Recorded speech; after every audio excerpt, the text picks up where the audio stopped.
हमारे इतिहास को बाहर वाले लिखते हैं, हमने नहीं लिखते। हमारे यहाँ पर मुग़ल ख़ानदान सिखाया जाता है, झांसी की रानी के बारे में नहीं बताया जाता है। मदर टेरेसा के बारे में लिखते हैं, झांसी की रानी के बारे में कम लिखते हैं। क्यों? क्योंकि हमारा बनाने वाले सिलेबस बाहर के हैं।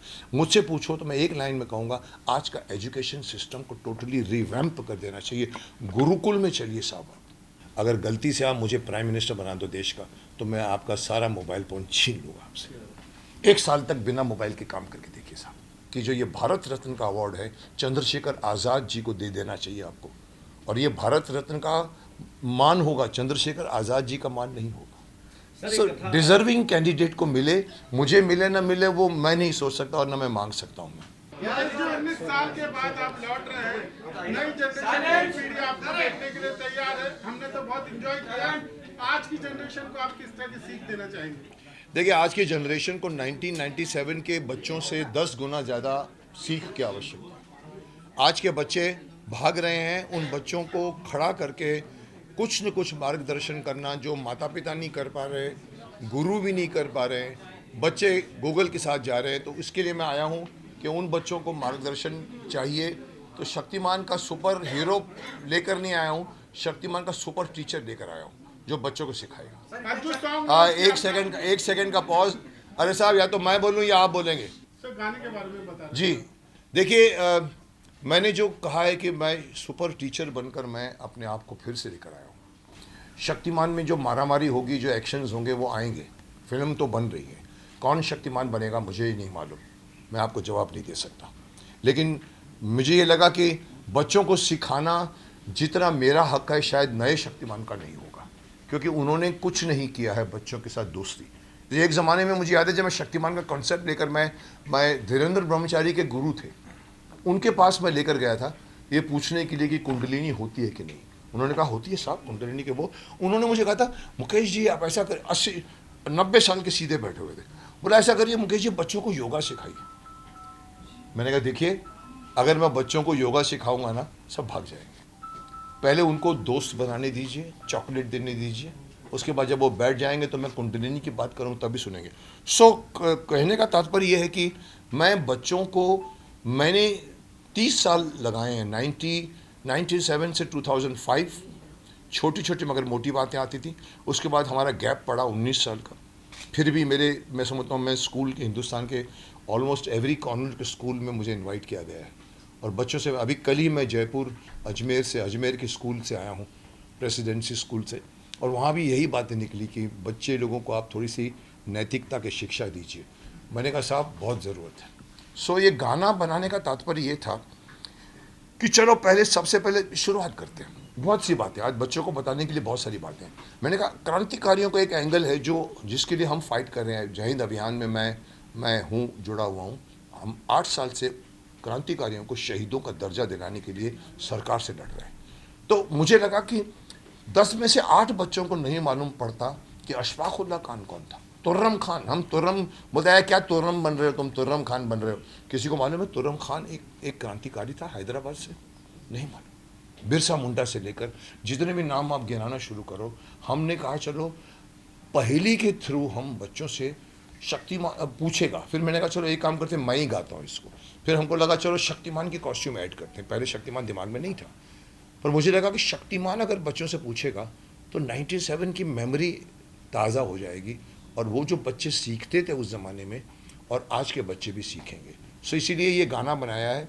आज़ादी के वीरों की ये कथा सुहानी लगती है, लाख छुपाया जाए जानी पहचानी लगती है। ये मैंने धृष्टता करके अपनी आवाज़ दी है। और शक्तिमान की जब भी हम कल्पना करते हैं तो मुकेश खन्ना के अलावा हमारे जहन में कोई आता ही नहीं है। आज कई फिल्में बनाने की कोशिश की जा रही है शक्तिमान को लेकर। सर, आप ही खुद क्यों नहीं फिल्म बना लेते हैं? नहीं, बना लेते का मतलब क्या साहब, मैं ही बना रहा हूँ। आपको शायद अभी तक मालूम नहीं है, मैं ही बना रहा हूँ सोनी के साथ मिलकर। मैंने उनको बनाने को नहीं दे दिया, हम लोग मिल के बना रहे हैं। नहीं, आप कास्टिंग की बात कर रहे हैं या बनाने की बात कर रहे हैं? आप कहते हैं कि आप तो आप बोलिए कि शक्तिमान आप क्यों नहीं बन जाते, ये आप बोलना चाहते हो? करेक्ट। देखिए, बहुत सारे एंगल्स हैं उसमें। कमर्शियल भी एक सेंस होता है। 200 करोड़ की फिल्म बनने वाली है। हालांकि मैंने तो इनको साफ कह दिया था कि सर आप ऑल ओवर इंडिया में ऑडिशन करा दीजिए सर, आप शक्तिमान के लिए पूरा इंडिया खड़ा हो जाएगा। नए लड़के को लेकर आइए। शक्तिमान के लिए स्टार की आवश्यकता नहीं है। सो बट वो एंगल मत छेड़िए, क्योंकि उसके मैं ज़्यादा नहीं बोल सकता। बट कहीं ना कहीं मुझे लगा कि किसी ने तो किसी ने करना है। We are still finding out, we are still sitting and talking about कौन बनेगा शक्तिमान। और वो बहुत इंपॉर्टेंट है, क्योंकि कास्टिंग बहुत इंपॉर्टेंट होती है, फिजिकल कास्टिंग। आज की एक्टर्स की बात करें तो काफी फिजिकली फिट होते हैं। 6 एप्स वाली की 7 एप्स वाली की बातें चलती है। शक्तिमान इतने फिट नहीं थे, एक नॉर्मल व्यक्तित्व थे। तो आप इस तरह के व्यक्ति को देखना पसंद करेंगे कि आप जैसा हो? देखिए, बाहर की शक्ति से ज़्यादा ताकत होती है अंदरूनी शक्ति। बाहर के बड़े बड़े मसल वाले बिल्डिंग के अंदर जितनी ताकत नहीं होगी, उतनी एक योगी पुरुष में होगी। योगी पुरुष का शरीर, उसका माइंड उसके साथ चलता है। उसके अंदर इतनी शक्ति होती है कि वो अगर आप कि उसको आप लगेगा नहीं कि ये बॉडी बिल्डर है, लेकिन साहब उसके जो इरादे और उसके देखने और उसकी बात करने का, उसका शायद एक मौका पड़ेगा, बड़े बड़े लोगों को भी मालूम नहीं पड़ेगा कहाँ से लगा है। योगी पुरुष बनी। इसलिए ज़रूरी नहीं है कि we should have a athletic body वाला Shaktimaan. We should have a वो जिसके लुक में शक्तिमान है। सर, एक आजादी के वीरों की जो जी। मुकेश सर के गाने से सही नहीं पड़ता। मुकेश सर, एक सवाल है आपसे। आपको अभी तक पद्मश्री अवार्ड नहीं मिला, इसके बारे में क्या कहना चाहेंगे सर? कौन सा श्री यार, मैं किसी श्री में बिलीव नहीं करता। और पद्मश्री मुझे नहीं मिला, पर आप लोगों का इतना प्यार मिला है मुझे, आप लोगों की इतनी सद्भावनाएं मिली हैं, इतने गुडविल है मेरे पास। जितनी गुडविल है साहब, आज के सभी एक्टरों को मिला के बिठा दो, जितनी गुडविल मेरे पास है, माफ़ करना, मैं अहंकार नहीं कर रहा हूँ, मेरे पास गुडविल की कमाई है, अरबों रुपए की।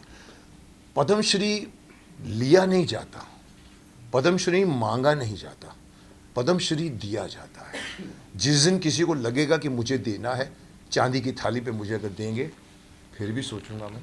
क्योंकि मेरे लिए कल मैंने एक रिमार्क पास किया था बीच में, मैं चंद्रशेखर आज़ाद की जन्मस्थली में गया था, और मैंने वहाँ पर प्रेस को कहा था कि जो ये भारत रत्न का अवार्ड है, चंद्रशेखर आज़ाद जी को दे देना चाहिए आपको। और ये भारत रत्न का मान होगा, चंद्रशेखर आज़ाद जी का मान नहीं होगा। सो डिजर्विंग कैंडिडेट को मिले, मुझे मिले ना मिले वो मैं नहीं सोच सकता, और ना मैं मांग सकता हूँ मैं।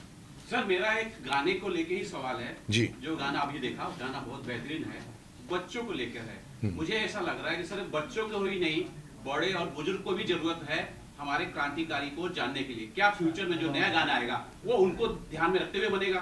नहीं, देखिए, इन अ वे देखिए, बच्चों की स्लेट खाली होती है। मैंने अभी बीच में कहीं कहा था, मैंने कहा छठी क्लास से आप संस्कृत डाल दीजिए। जैसे लॉर्ड मैकॉले ने छठी क्लास में इंग्लिश डाला था 1835 में, आज हम वही कॉन्वेंट स्कूल में पढ़ते आ रहे हैं। आप संस्कृत पढ़ाइए साहब, बड़ों को नहीं पढ़ा सकते, उनका दिमाग जो होता है ना, ट्रैफिक जैम होता है। छठे बच्चे का मैंने कहा गीता पढ़ाइए छठी में। सो बच्चों को सिखाने के माध्यम से, मेरे को किसी ने कहा, अरे साहब मुकेश जी, छठी में गीता डालेंगे तो बच्चों को गीता क्या समझ में आएगी? मैंने कहा नहीं आएगी ना, माँ बाप से पूछेंगे। अगर माँ बाप को भी नहीं आएगी, कुछ माँ बाप ऐसे होते हैं शायद उनको भी पता नहीं होते, तो वो अपने दोस्तों से पूछेंगे, अरे मेरा बच्चा पूछ रहा है, मुझे बताओ यार, अदरवाइज मुझे बुरा लगे। So that this is the way you will teach Gita to everyone, which is the most essential element of today. जिंदगी का जीने का तरीका गीता सिखाती है। अफसोस की बात है कि हम दुनिया भर के अलग अलग फिल्में देखते हैं, लिटरेचर पढ़ते हैं, हमारे खुद के संस्कृत में बने हुए न वेद पुराण, न उपनिषद, न रामायण, न महाभारत पढ़ते हैं। पढ़ के दिए साहब। सर, आजकल के बच्चे जो हैं माता पिता से और सर काफ़ी महान पुरुषों से काफ़ी दूर रहते हैं। और सर, ये जो कथा आज़ादी के वीरों की कहानी है, इसमें सर क्या कुछ एक्टिंग के जरिए भी कुछ ऐसा संदेश शक्तिमान के रूप में देखने को मिलेगा, ताकि बच्चे और ज़्यादा उसको कैच कर सकें? देखिए, आपका पहला सवाल ये है कि आजकल के बच्चे माँ बाप से दूर होते जा रहे हैं। ये मैं अभी भी बोल रहा हूँ, रिपीट भी कर रहा हूँ कि आजकल का बच्चा गूगल का दोस्त बन गया है। आज ना वो अपने माँ बाप से पूछता है, ना टीचरों से पूछता है, वो गूगल को पूछता है, अरे मेरे पेट में दर्द हो रहा है, मैं क्या करूँ? They have dependent so much on this thing. तो उसके बच्चों ने जो माँ बाप से नहीं सीखते, न बैठते हैं, उनको हमें तैयार करना पड़ेगा। Gana is the most sweet medium to teach. हम गद्य में सिखाएंगे, डायलॉग्स होते हैं, सब किताबें होती हैं, कहानियाँ होती हैं, लेकिन एक बहुत ब्यूटीफुली गाना बन जाए, वो गाना आपके दिमाग में घुसता है।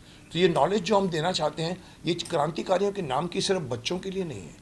Let this become very popular.